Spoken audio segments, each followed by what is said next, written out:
Bom dia a todos, é um prazer ter vocês aqui. Eu sei que isso aqui já virou uma tradição. Eu vou falar brevemente aqui sobre nossa visão da conjuntura, nossas decisões, depois a gente abre aqui para pergunta. Eu vou começar com a atividade. A gente teve o terceiro trimestre com atividade econômica abaixo das expectativas. Nossa visão que os exageros do passado ainda estão pesando na economia, estão levando mais tempo para se dissiparem, houve excessos, houve gastos exagerados, e agora a economia está se ajustando e com isso a gente será que cabelo aqui no meio? Isso aqui é minha mochila, obrigado. Imagina. Um pouco mais de tempo. Olhando os dados de curto prazo, a atividade foi mais fraca do que a gente esperava após agosto. Em agosto, pela primeira quedinha, a gente achava que a partir de setembro você teria alguma reversão mais forte. Essa reversão não ocorreu e a gente reavaliou um pouco a ideia de que a estabilidade que ia sendo, estabilidade do crescimento que ia sendo alcançada, que são subidas e descidas, colocou um pouco em dúvida se de fato subidas e descidas, e isso mudou um pouco a nossa visão. Agora, isso não significa que não vamos ter recuperação. Acho que a gente vê uma recuperação gradual mais adiante. Mesmo hoje, temos uma projeção de crescimento para 2017 melhor que 2016 e crescimento em 2018 melhor que 2017. Então, as projeções mesmo do mercado indicam uma recuperação. Alô? Segundo ponto que eu queria comentar é sobre inflação. De fato, a inflação nos últimos meses tem surpreendido favoravelmente. Esse é um movimento que, primeiro, foi um movimento mais nos alimentos, mas o movimento parece ser mais disseminado do que apenas a reversão dos preços de alimentos que vinham subindo. Na inflação, ainda vemos a pausa na desinflação de alguns componentes de IPCA que são mais sensíveis ao ciclo. Quando você olha em 12 meses, essa inflação está caindo, mas está vendo na margem que ainda tem uma resistência. Agora, essa resistência nós começamos a ver que pode ser que daqui para frente venha a diminuir, por duas razões. Uma, porque a gente está vendo a inflação caindo, e segundo, porque a atividade está mais fraca do que a gente imaginava. Então é possível que esse cenário de resistência, de indexação que a gente observou, pode ser que venha a ceder nos próximos meses. O terceiro ponto que eu quero colocar é o cenário externo. O cenário externo é mais desafiador. Nós colocamos, inclusive, na ata, comunicado, que é possível que estejamos observando o fim do interregno benigno. Interregno benigno foi uma expressão que a gente não tinha visto em outros lugares, a gente colocou porque a gente achava que era bom para os países emergentes, mas não achava que ia durar para sempre, por isso virou interregno benigno. Com o Brexit, eleição do Trump, com a eleição na Itália, com vários que está acontecendo no mundo, é possível que a gente esteja observando o fim do interregno benigno. Um desses efeitos podem afetar o nosso processo de inflação. No entanto, tem outros movimentos que vão na direção contrária. O termo de troca pode ajudar se de fato as commodities subirem com esse novo cenário. Se as condições financeiras globais ficarem mais apertadas, nos dificulta, mas também pode ter um impacto desinflacionário. Então, o mais importante que a gente quer colocar é que o cenário é mais desafiador, mas não tem uma relação mecânica entre o cenário externo e a política monetária, porque tem que observar todos esses efeitos. Outro ponto que a gente queria colocar é que nós temos impactos de mudanças de preços relativos. Por exemplo, o cenário externo pode fazer muitas especulativas, administrados pode ter, mas aqui é importante entender que a política monetária ela tem que reagir aos efeitos de segunda ordem, ou seja, a parte daqueles aumentos, ou daquele que acaba afetando a dinâmica da inflação. Não necessariamente o impacto inicial, mas mais os impactos de segunda ordem, que a gente chama. E você pode fazer isso quando a política monetária conseguiu ancorar as expectativas. Aí você pode pensar mais no impacto de segunda ordem, não no impacto imediato. Quero falar aqui um pouco da nossa decisão. Quando vocês tiverem, imagino que vocês... Imagino não, todos aqui são... Como o Paulo fala aqui, o Gustavo fala aqui, são todos os nossos clientes. Como nossos clientes não devem ter deixado de ver a ata que foi publicada ontem. E nessa ata a gente falou um pouco da nossa decisão. Nós tivemos debate que levou em consideração os pontos que a gente colocou aqui. Inflação caindo, cenário externo, atividade mais fraca, a questão da resistência de alguns preços dos núcleos, a questão dos ajustes e reformas, que a gente disse que os passos têm sido positivos. E entrou nesse debate e chegamos à conclusão que havia espaço para continuar a flexibilização da política monetária. O debate seguiu para definir qual a intensidade dessa flexibilização. E aí teve argumento de um lado, argumento do outro, houve discussões para debates, para já intensificar o ritmo na própria reunião do Copom que acabamos de passar em novembro. E as razões são as que acabei de falar. Você tem um avanço nas reformas, você tem uma inflação caindo e principalmente você tem uma atividade mais fraca do que se imaginava. Por outro lado, também houve um disse, olha, nós estamos vendo tudo isso, mas talvez esperar um pouco mais para ver o que acontece com essa inflação, essa resistência de alguns componentes mais sensíveis, pode nos dar mais ideia, já que a gente está achando que com a desinflação, com a atividade, isso aí pode ceder, vamos ver, nos próximos semanas isso cedendo. E também olhando as atividades do cenário externo, que com certeza o cenário externo nas próximas semanas vai nos chegar em incerteza. No final, houve um consenso de aguardar para fazer a intensificação, a decisão sobre a intensificação do regime da política monetária na próxima reunião. Então, alguns queriam fazer antes, outros queriam fazer depois, e um pouco ficou essa discussão. Se o cenário do Copom estiver certo, se de fato caminhar na direção que se pensava, que é a direção dessas medidas que eu falei, provavelmente teríamos intensificação da flexibilização, que seria uma continuidade dos passos atuais para ser o primeiro passo no ano que vem.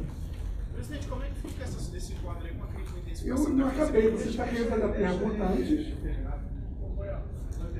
O país está aí nessa angústia, né? Essas angústias que estão ali. Eu vou acabar e a gente fala, porque a gente democratiza um pouco aqui.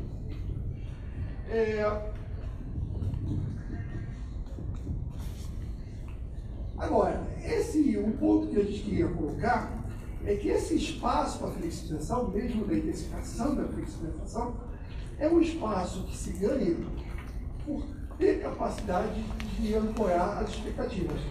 Na medida que as expectativas foram ancoradas para 2018, se você olhar nossas projeções do mercado, elas já estão em 4,5%, em 2019 também estão em 4,5%, e para 2017 elas estão caindo, e têm caído para valores mais próximos da meta. Essa ancoragem é fundamental para ter o espaço que a gente tem hoje. Esse espaço é como se fosse um investimento que foi muito importante e não pode ser perdido. É um investimento que nos permite ter juros mais baixos, sustentáveis por mais tempo. Eu acho que em termos dessa ancoragem, na verdade uma reancoragem de expectativas, acho que a gente avançou bastante. E isso vai se mostrar como um benefício para frente. Tendo falado sobre a ancoragem de expectativas, deixa eu falar um pouco sobre como o Banco Central leva em conta a atividade. O Banco Central é sensível ao nível de atividade. O Banco Central está atento à atividade e leva em consideração nas suas decisões. De que forma? Pelo menos duas. Primeiro, quando a atividade é mais fraca do que nós estamos imaginando, isso normalmente leva a projeções de inflação menores, o que afeta diretamente os comentários. Segundo, a própria atividade é um custo da desinflação e, portanto, é levado em consideração. O que acabei de dizer não é novidade, isso é um princípio. É um princípio do regime de meta da inflação, que te dá flexibilidade para isso. Em outras palavras, uma vez que as expectativas estão ancoradas, você pode ter a flexibilidade de olhar como a atividade está te afetando, tem inflação, tem custo, e levar isso em consideração. Na verdade, o Banco Central está levando isso desde o começo, aí antes até mesmo da minha entrada. A inflação de 2016 é uma inflação mais alta do que a meta. Isso significa que você está convergindo de uma inflação mais alta e está tendo uma inflação mais baixa do que o ano passado, mas ainda relativamente alta. Por quê? Porque leva um certo tempo você chegar na meta. Muito bem.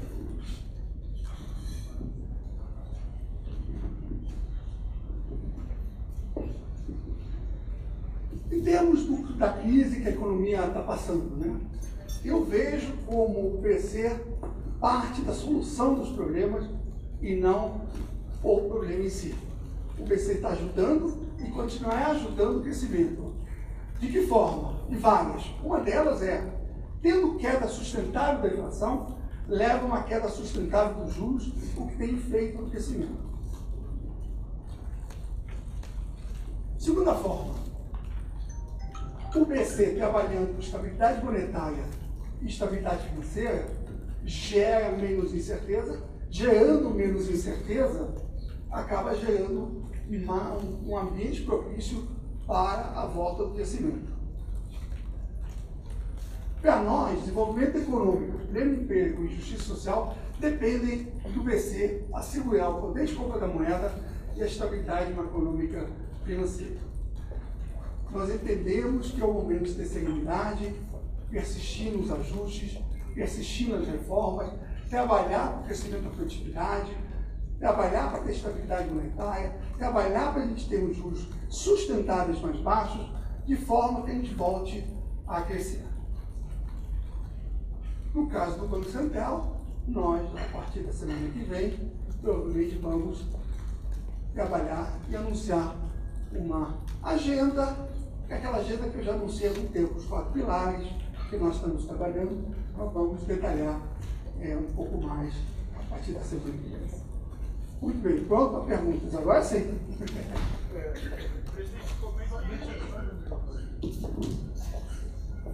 A gente deveria ter um sistema de incentivos. Quem interrompe fica no final, mas tudo bem, vamos lá. Presidente, como é que a crise política está sendo avaliada nesse cenário? Ficou fora da do Copom. Até janeiro, na próxima reunião do Copom, a tendência é só de piora do cenário político. Como é que você está avaliando isso no próximo corte de juros e as pressões políticas que vêm, sobretudo do Palácio do Planalto, para intensificar a queda de juros e até mesmo gente contrária à permanência do senhor aqui no Banco Central? Como é que o senhor vê isso? Bom, a questão das incertezas que estão aí, eu acho que a gente tem que manter serenidade. Nós temos que olhar sobre a questão das reformas, se elas vão ser implementadas. E como elas vão ser aprovadas e implementadas é o que importa para a gente. Todo o resto, o ruído, forma, como, quando, eu acho que a gente tem que passar um pouco por cima. O Banco Central, a gente está eu acredito, sua segunda pergunta, pensões e tal, isso eu acho que é recorrente no Brasil, só que a diferença dessa vez é que questionam não a falta de credibilidade, mas ao contrário, que a gente está com bastante credibilidade, que a gente não precisa usar ele tanto, que a gente pode agora, dada essa credibilidade, a gente abrir espaço e pode, inclusive, flexibilizar a política monetária. Então, hoje, eu diria que as discussões estão do outro lado. Nós estamos fazendo o que tem que fazer e nós somos parte da solução. E isso vai ser e é apreciado para a sociedade.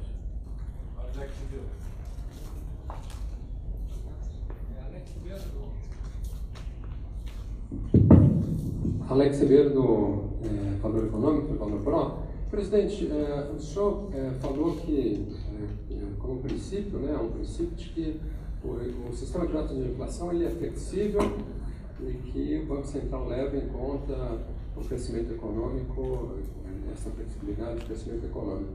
Só que esses dados mais recentes não teriam mudado a equação do crescimento econômico, quer dizer, o que os senhores pensavam que é o crescimento, os senhores calcularam o sacrifício que a gente vai pagar em termos de produto para levar essa inflação na meta, isso daí não teria que ser calculado e ter uma busca mais suave dessa meta. E aí eu queria emendar a questão perguntando se não seria o caso de já agora no início do ano o Banco Central está focando mais na inflação de 2018, que está inclusive nas projeções do Banco Central, no cenário de referência abaixo da meta, se já não seria o caso de focar mais adiante, para ser mais flexível do lado, recalcular esse sacrifício. E o senhor falou também sobre esses choques de oferta, que o Banco Central vai se focar mais agora no efeito secundário, quer dizer, o Banco Central vai ser um pouco, se tiver novos choques durante 2017, o Banco Central vai ser, vamos dizer assim, um pouquinho menos rigoroso, menos implacável, pagando um preço muito mais alto em termos de atividade para combater esses choques. Eu vou começar falando da atividade. A atividade, do jeito que a gente viu até agora, me parece que é o impacto desse processo do passado, dos excessos que gerou esse custo. Eu acho que isso não tem a ver com a política monetária atual. Agora, a política monetária ela é sensível a você estar com mais ou menos atividade do que imaginado. Uma vez levando em conta isso, é óbvio que entra na nossa equação.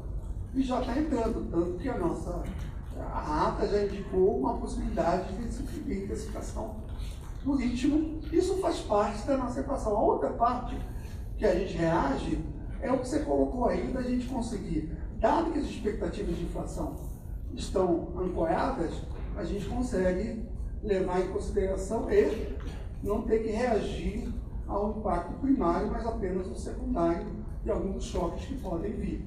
Então você já está fazendo isso, você já está olhando, e se a gente observar que nossas projeções atuais têm que ser revisadas para a parte de atividade, elas vão entrar também. Ou seja, nós vamos avaliar o tempo todo como é que está a inflação, como é que está a atividade, como é que estão várias variáveis que a gente faz.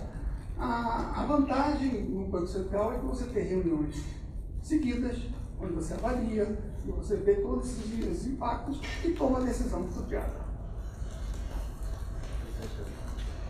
Então, agora mais as 3 perguntas, então, a gente termina, tá? Paulo Cantizano, do Wall Street Journal, da agência Dow Jones. O ponto a gente fez referência ao cenário externo, dizendo que há muitas incertezas. Eu gostaria de saber, se o senhor poderia detalhar um pouco mais. Gostaria de saber, no caso do futuro governo Trump nos Estados Unidos, o que o senhor torce para que aconteça, o que o senhor espera que não aconteça? Acho que o Banco Central ele não torce. Eu sou torcedor do Flamengo. Mas, isso já foi ruim, né? Metade do Brasil já vai ser contra. Mas o Banco Central não torce para cenário. O que a gente tem que observar é o que vai acontecer. Eu acho que ao longo do tempo as incertezas em relação a política econômica vão diminuindo crescentemente. E à medida que isso for acontecendo, a gente vai fazer. Seria bom que isso das possibilidades do senhor enxerga? Eu acho que o que seria bom é a gente ter uma previsibilidade, a gente saber onde vai e com isso a gente poder reagir. É bom para o mundo estar não ter conflitos, coisas claras de ausência de conflitos, ausência de certeza. Isso aqui é o que a gente gostaria de ver. Fato isso. Cadê ele? Alô, oi. Presidente, bom dia. Bom dia. Queria retomar um pouco a questão que... Alô. Retomar um pouco a questão que foi colocada em relação aos acontecimentos do início da semana, já, enfim, com a ata do Copom encaminhada. Nós tivemos, além de um acirramento aí das preocupações em relação à política, tem todo um contexto ligado à colocação em votação da PEC do teto, que é algo importante, que a gente sabe que está sendo observado pelo Banco Central, e tivemos também anúncio de aumento de preços de combustíveis, tivemos estados decretando aí calamidade financeira, enfim, a gente tem todo um ambiente um pouco mais complicado para a área fiscal, que continua sendo uma preocupação do Banco Central, a gente sabe, mas me pareceu, principalmente no comunicado que foi divulgado depois da reunião, que o Banco Central deu um pouco mais de peso ao exterior. Queria que o senhor falasse sobre isso, até que ponto o cenário mudou com esses novos fatores. Presidente, eu queria também, do mesmo grupo, que o senhor pudesse... Você vai deixar? Não, deixa aí, bom. A gente queria saber qual há uma pressão para que o Banco Central reduza os compulsórios, essa pressão vem de aliados políticos e também de integrantes do Palácio do Planalto, que está reverberado nas reportagens das últimas semanas. Eu queria saber do senhor se há espaço na sua estratégia para que isso ocorra. Em relação a se mudou a nossa visão desde o comunicado, a ata não mudou. Nós temos celeridade, a gente tem que olhar, tem várias coisas que acontecem, incertezas, a gente tem que olhar para frente de uma forma serena. O importante é que as reformas sejam aprovadas, o importante é que a inflação continue caindo, o importante é que as expectativas de inflação continuem ancoradas. É isso que é o relevante e a gente vai continuar trabalhando assim. Em relação ao compulsório, são rumores aí que não se colocam. E a gente tem que sempre pensar se as medidas têm sua utilidade, se elas de fato vão ter impacto. Hoje a gente tem um sistema bem líquido, a gente tem um sistema que é capaz de suprir qualquer necessidade de retomada. Então, eu acho que a gente deveria se concentrar no que a gente está discutindo aqui. A inflação, a queda da inflação, a intensificação da flexibilização monetária, da queda de juros que a gente sinalizou. Então é isso que a gente tem que se concentrar. Acho que as outras medidas provavelmente não vão ter o impacto que muitos gostariam.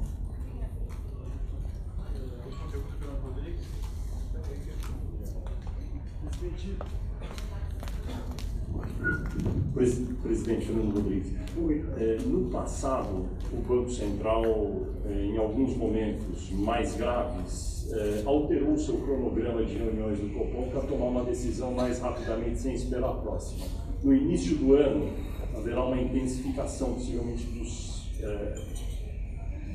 do sentimento da queda da atividade. O emprego vai continuar a aumentar, haverá uma pressão muito grande. O Banco Central pode alterar o cronograma da reunião do Copom, a primeira do ano que vem, tentar tomar uma decisão mais rápida no sentido do que mostrou a ata? Não, aqui tem que ter serenidade, as coisas têm que ser feitas de forma adequada, olhando, tomando a decisão no seu momento. Acho que não tem que ter nenhuma da situação. Acho que a gente está caminhando, sob o ponto de vista da política monetária, para o caminho certo.